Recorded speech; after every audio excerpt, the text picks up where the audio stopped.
So Callan, end of a British F4 at Donington, round one of the season, and of course Noah Lyle got a dominant win in race 3 there. It's been a great weekend. Yeah, I mean, obviously, we came into this weekend with not a great deal of expectation. We weren't really meant to be doing this championship. Noah's doing Spanish F4 as well, and we were kind of coming in. We'd missed most of the testing, and we were going to see where we were. And then obviously, pace was very strong on Thursday. Kind of waiting to see where we were going to be. Great performance in qualifying. He missed out on pole by half a tenth before he eventually got it back because of a red flag infringement for Louis. And yeah, the race 1, he missed out fractionally. He was a couple of decisions away from a race win. Had a very difficult reverse grid race this morning where he went back to last twice and drove back through to 8th again. And yeah, the speed's always been there. It's about putting it together. And we just sort of been saying to him, it'll come when you're ready. And yeah, after that, looks like he's pretty ready after winning by 15 seconds.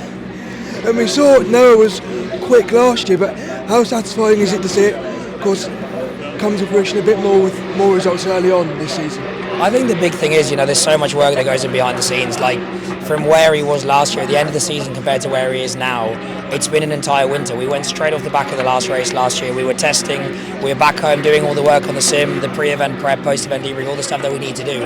And with all of these things, the margins are so tiny, so you keep slugging away when it feels like you're not making progress. And a testament to Noah, he has worked his socks off. I don't know a kid that's worked harder and who's more deserving of this amazing victory. And of course, you were doing coaching in Britain, and you were at St. Pete earlier this year. So what's it like managing things on both sides of the Atlantic for you? Well, we also have Dan Ginchard out this year as well in British F4, and Dan obviously a driver with a huge deal of potential.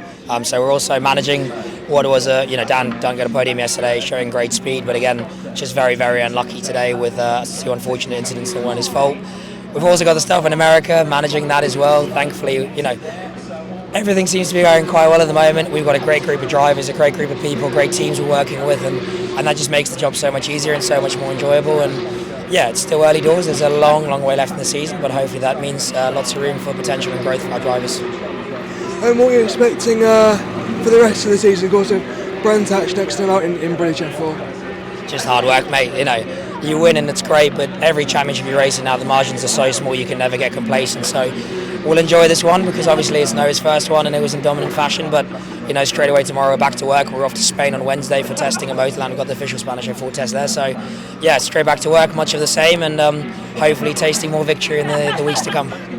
Thanks so much. Cheers. Thank you. Great to meet you again. Yeah, great to see you again, mate.